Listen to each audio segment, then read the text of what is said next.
You go and make $90,000 net profit on a land deal, which I've done. But here's the problem with that.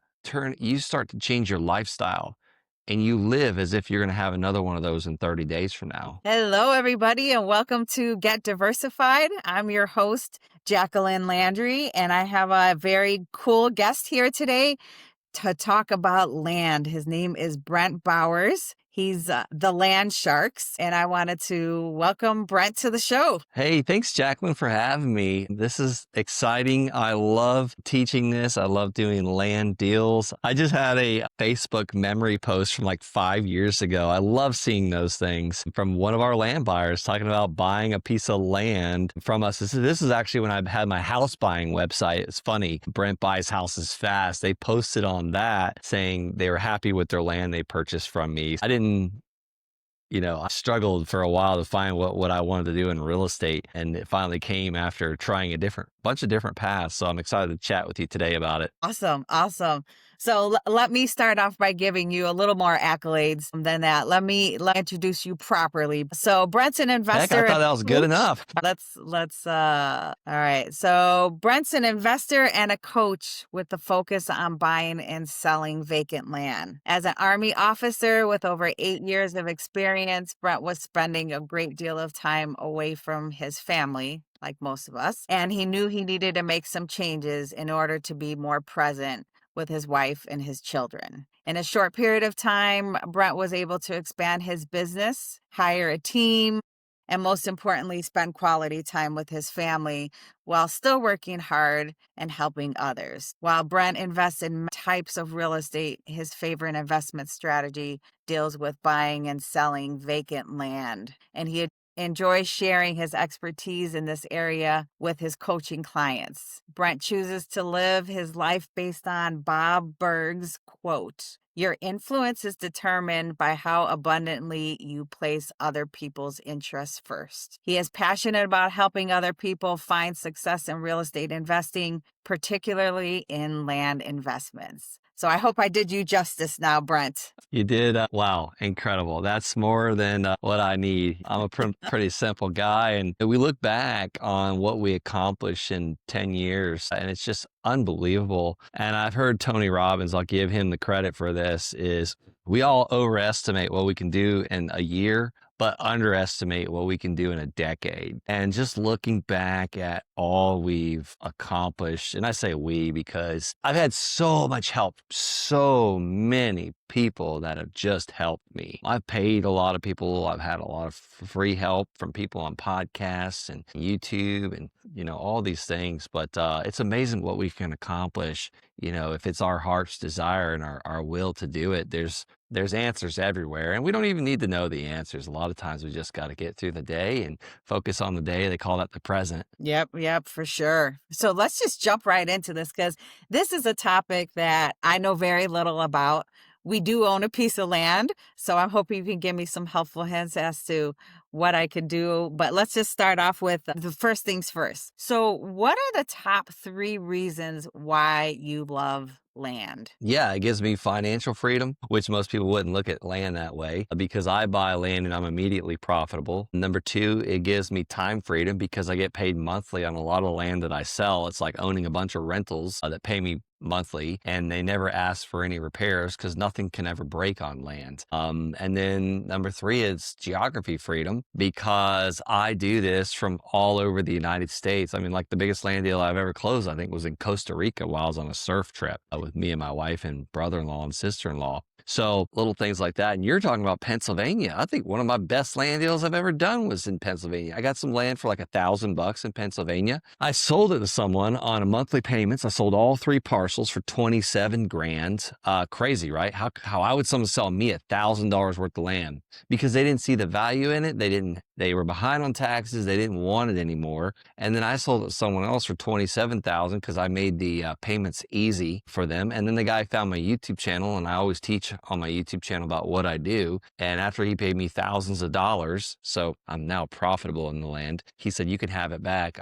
I went out and bought some other land and I follow what you teach. And I was like, awesome. So I now recently sold one of those 3 parcels to the city of Finleyville, Pennsylvania for $10,000. I got 2 more left to sell. I've just been busy doing other things and I haven't posted them all up for sale because I've been doing bigger land deals. So Wow. I've got quite a bit of inventory that's just sitting there and going up in value. That's called land banking. I don't recommend that for someone that wants to make monthly income. Really, when I was in the military, I just needed to bring in $5,000 a month so I can get out.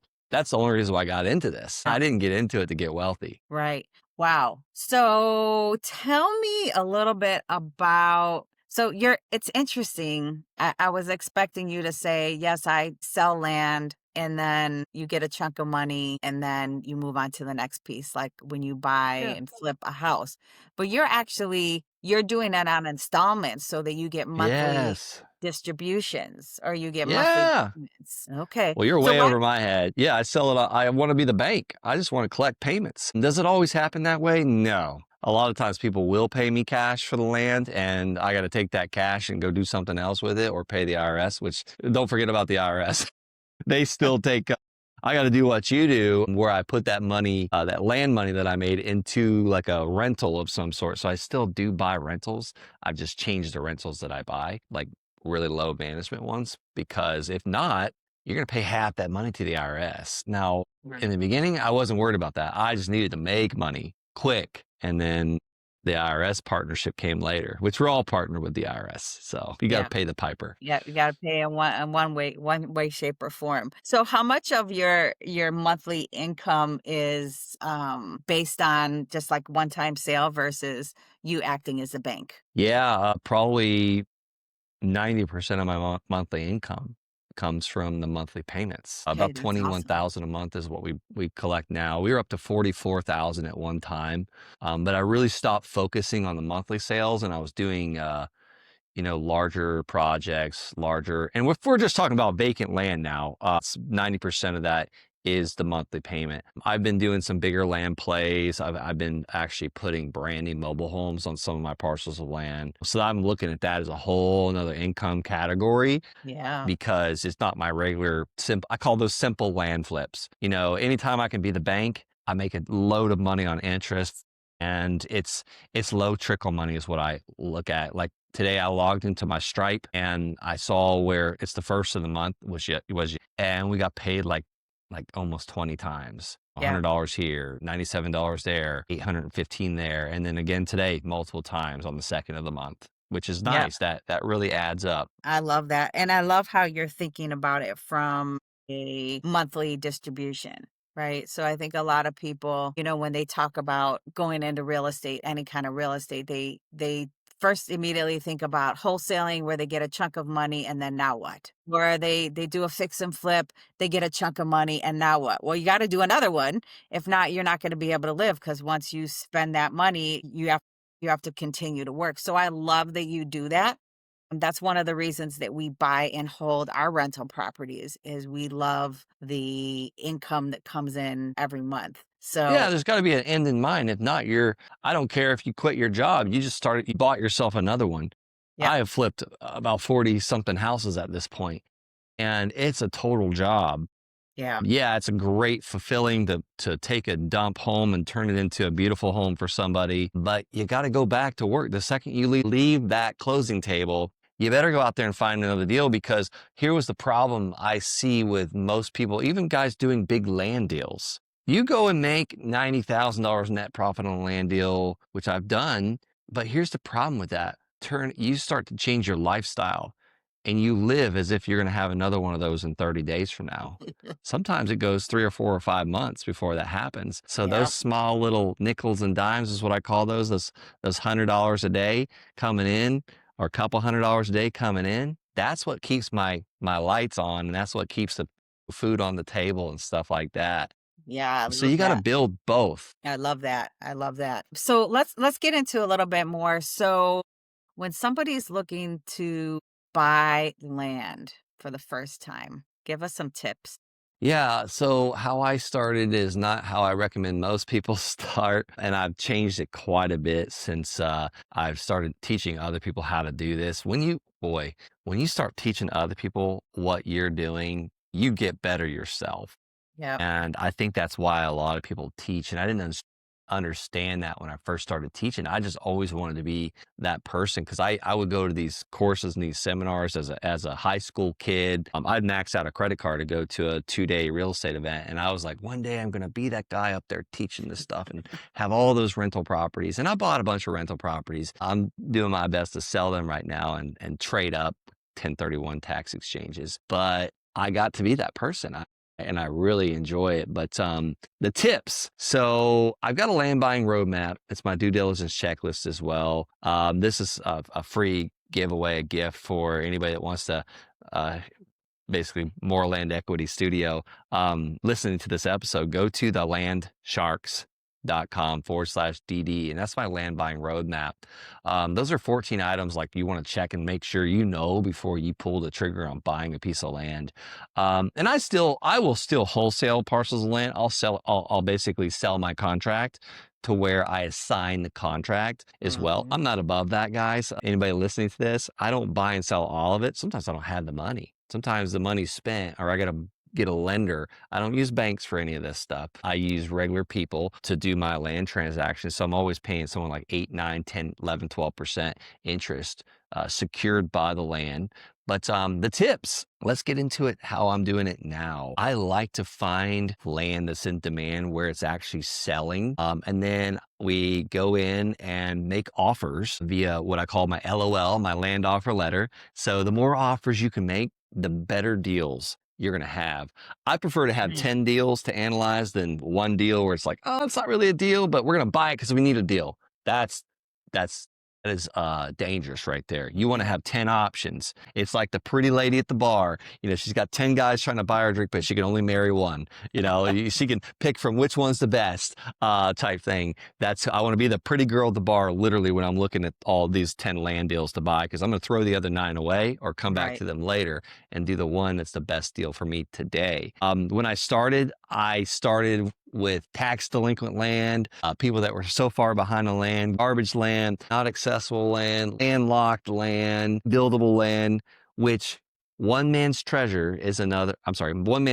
could become another man's treasure. So I would send these postcards out and I would send them to people that were so far behind on their taxes, like they were going to lose it anyways. And I would give them a couple $100 and I would sell this land for like $5,000. And the second one gave the lady $500 and I sold that one for $5,000, but on payments. So I got my $500 back as a down payment and I was getting $400 a month. That's the one that was like, holy cow, I can do land. And that one's paying my truck payment. And then eventually I covered the gas bill, the diaper bill, the grocery bill. Before I knew it, our mortgage was covered. 18 months later, I'm at like 12 grand a month coming in on monthly payments. And I was like, I can finally leave the military. So I put in my resignation and then I started doing the bigger land deals. So my tips now for buying land is find land where people are buying it and make a bunch of offers to people that own the land in that area. And I do it through my LOL, my land offer letter. I'll give anybody a copy of that if they go to the landsharks.com/LOL, as in laugh out loud or land offer letter. It'll ask you for your email. It'll send you an email. Sometimes it does go to spam, so check the spam. But that's what I send out. I try to send out 50 of those a day to landowners. And when they sign it and send it back, I use that due diligence checklist, the landsharks.com/DD, to know everything I can about it. And sometimes I'll have to renegotiate with the seller because my numbers aren't always perfect. And I'll either buy it and flip it or buy it and sell or finance it, or buy it by getting it under contract and selling my contract for, $5,000, $10,000, $15,000. So there's many ways you can disposition it or sell a piece of land, but I'm not sitting on this stuff. I want to be profitable immediately. Jacqueline and Melvin, thank you so much for taking time out of your busy day to listen to this episode of Get Diversified. Please make sure to subscribe to our podcast so you don't miss out on future episodes. Finally, stop by our website and follow us on social media. Ciao for now. Make it a great day, and we'll see you next time. And remember, get diversified.